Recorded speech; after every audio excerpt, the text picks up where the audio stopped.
Friends, you're in the military summary channel. In this video we're going to discuss the most important events that took place during the previous 12 hours. We have lots of very interesting updates, so let's start.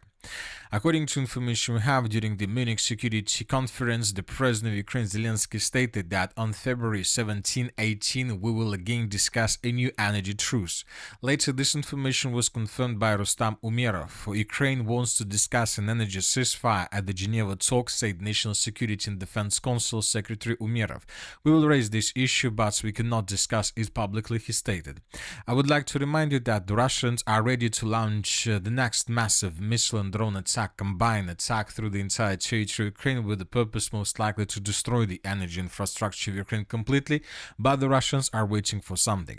Maybe the Russians are trying to understand what to attack first, either the Zaporizhzhia direction, where the Ukrainians continue their counter-offensive operation, or to attack objects of energy infrastructure through the entire territory of Ukraine.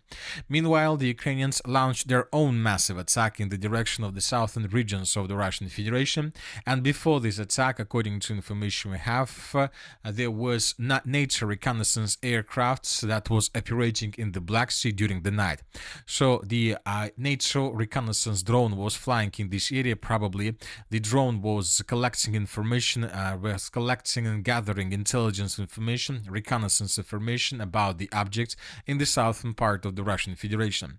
And when the drone finished this task, the Ukrainians launched lots of drones in this direction.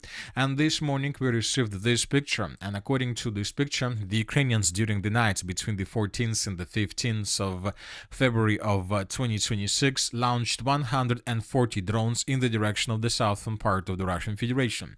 The Russians at the same time this morning published a very interesting statistics. The Russians are saying that between 11 p.m. and 7 a.m. the Russians managed to bring down 68 drones. So as you can see, for more than around 8 hours required for Russians to destroy 68 drones.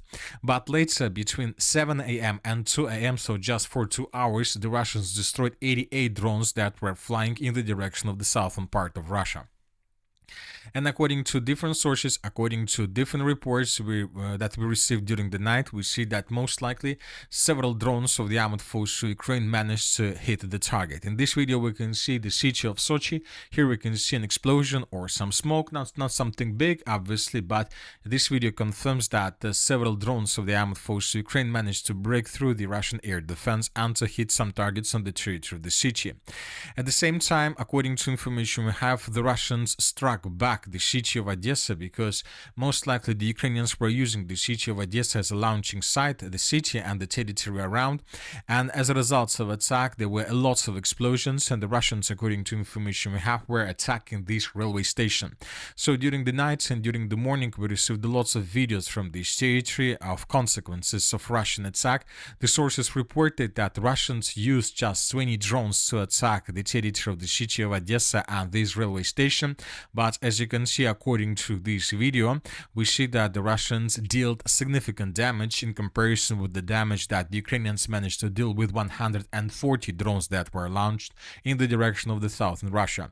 So this is a very interesting situation, and another important thing, that the Russians most likely knew that Ukrainians would use the Odessa launching site to attack the southern part of Russia in coming days, because as we discussed yesterday, during the previous 4 days we received lots of updates from this area of how Russians were attacking objects of energy infrastructure, warehouses, ammo depots through the territory of Odessa, and most likely the Russians were attacking Ukrainians with the purpose not to allow the Ukrainians to launch their massive attack in the direction of the southern Russia.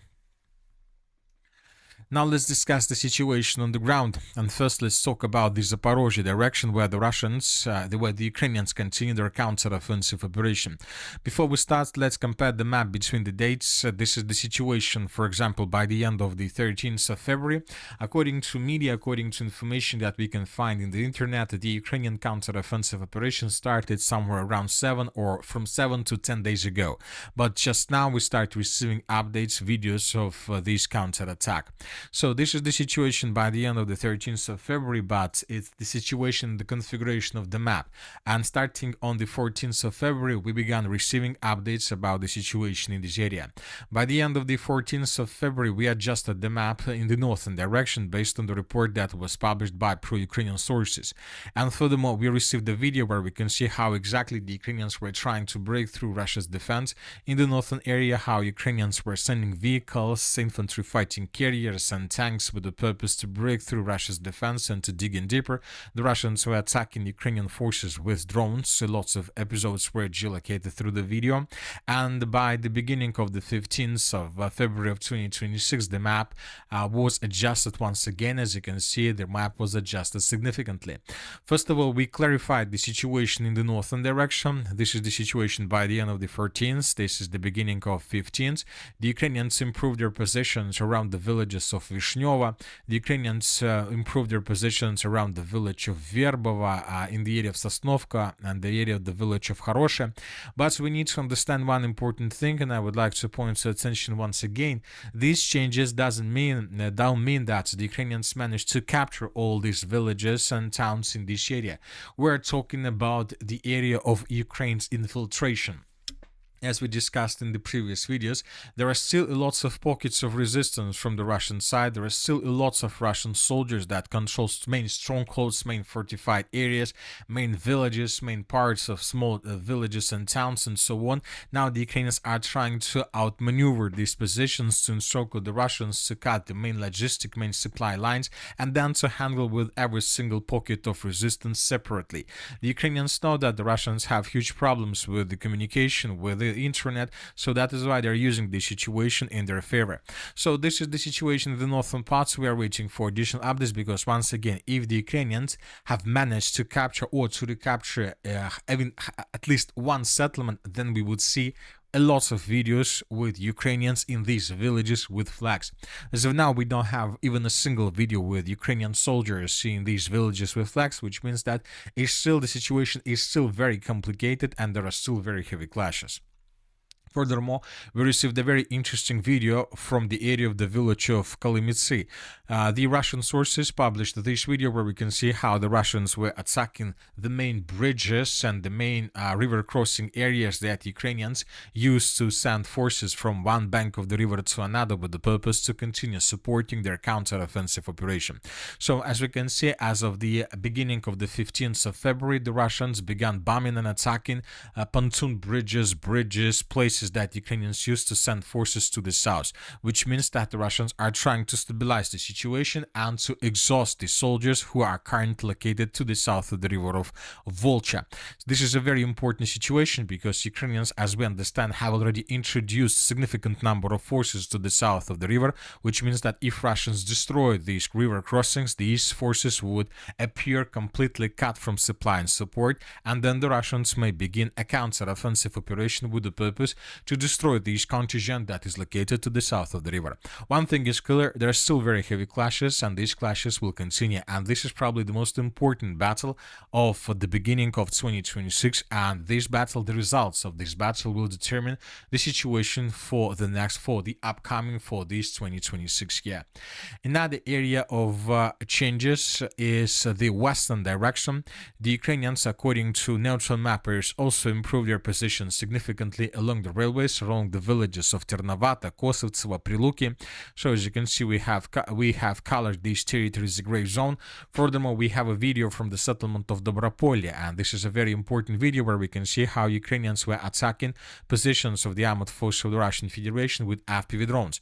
So despite the fact that lots of sources stated that Ukrainians managed to break through these defense layers well and to enter these fields, we see that there are still positions of Russians around Dobropolye under very heavy fire with FPV drones. So the Russians are trying to hold their positions along the river of Gaichur and not to allow the Ukrainians to cross the river and to establish the Ukrainian foothold on this side, on the Russian side, on the Russian bank of the river. So this is the situation. The Russians control this river of Gaichur, or at least they're trying to do this. And let's wait and see what is going to be next. But according to information we have, during the previous night, we received another and a very interesting report related to the situation in the area of the Ukrainian counteroffensive.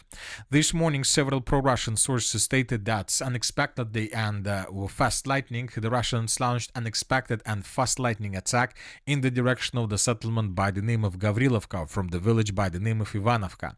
So the Russians, according to information we have, improved their position significantly. The Russians managed to approach the settlement of Gavrilovka from the east. So maybe there are very heavy clashes already for the territory of the village. This is a very important offensive operation that can ruin the entire plan of the armed forces of Ukraine to counterattack further in the south. Because if Russians, as a result of this this offensive operation, are able to establish complete control over the village of Gavrilovka, and if the Russians are able to continue advancing further in the western direction and to establish complete control over the settlement of Mala Mikhailovka, this can lead to the situation that the Ukrainians who are currently trying to attack the Russians in the north and Zaporizhzhia direction could be caught in cauldron by Russians and could be encircled from the north, and most likely they would lose their lines of supply and support.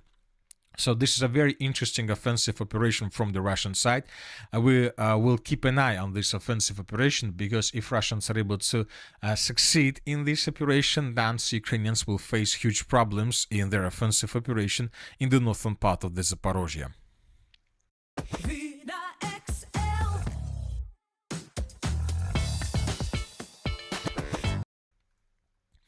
Now let's move further and let's discuss the situation in the Dobropolye direction. Today we received a very interesting statement published by the Commander-in-Chief of the Armed Forces of the Russian Federation, Valery Gerasimov. He came to inspect the Group of Forces Center, and today during this visit he stated that the Armed Forces of the Russian Federation by the end of the 15th of February of 2026 established complete control over the southern part of the city of Mirnograd. So he specified that just the southern part of the city is under complete Russian control. According to this statement, we can make a conclusion that maybe the northern part of the city of Mirnograd is still in the gray zone, and that there are still some groups and pockets of resistance of the armed forces of the Russian Federation. So this statement was very varied, made by Commander-in-Chief, was very varied, of course, very difficult to understand what he was trying to tell us, but one thing is clear, that the situation around the cities of Pokrovsk and Mirnograd is not so clear as we used to think 2 or 3 days ago. Now let's talk about the Konstantinovka direction. During the previous days, the Russians improved their positions in the southern part of the settlement. We came to this conclusion based on the video published by pro-Ukrainians in pro-Russian sources. Here we can see how Ukrainians were attacking positions of the armed forces of the Russian Federation with this drone, and then the Russians destroyed this drone with FPV drones. So this battle took place right exactly at this point, and based on this video we came to the conclusion that during the previous days the Russians improved their positions significantly along this forest, and they approached the city of Konstantinovka from the south. Furthermore, several neutral mappers stated that the Russians are trying to answer the city of Konstantinovka from the southwest, but as of now the Ukrainians still hold their positions. Furthermore, we have adjusted the map in the eastern part of the city of Konstantinovka. I would like to remind you that yesterday there was a video where the Ukrainian soldier that was talking about the situation in this area. The video with this flag was geolocated. He stated that this state is under complete control. So now we see that today this information was also specified and clarified by different mappers. So that is why we recolored these territories back under control of the armed forces of Ukraine. As for the Slaviansk direction, during the previous 12 hours we haven't received anything special. As for the northern directions, during the previous 12 hours we received additional changes on the ground, especially in the Liptsy direction. During the previous nights several mappers confirmed additional progress on the ground from the Russian side. Based on these reports, we have adjusted the map, and we have additional changes in the Sumy direction. According to information we have, the Russians improved their positions to the east of the settlement of Miropolye. This information was provided by neutral mappers, and according to information we have, the Russians are keeping advancing in the area of the settlement of Kondratyevka. According to this configuration of the map, we believe that the village of Kondratyevka would be captured or recaptured by Russians in coming days. Furthermore, more and more sources are are saying that the Russians continue infiltration towards the second defense layer of the city of Sumy, and currently the Russians are trying to break through Ukraine defense right exactly in this area and to answer the villages of Mala Karchakovka, Karchakovka, Nova Sich, and Krapivshina. So there are very heavy clashes exactly for this territory, as we discussed in the previous videos. Another important thing that we are waiting for the next massive combined attack from the Russian side, and according to all these updates, according to Ukraine's attack in the direction of the southern Russia, according to these clashes in the Zaporizhzhia direction, we believe that this attack is going to take place this night. And that's it for the short video. Military Summary channel reminds we condemn any violence in the world. Thank you for watching, subscribe to my channel, put your likes, join my Patreon, and have a good day. Bye bye.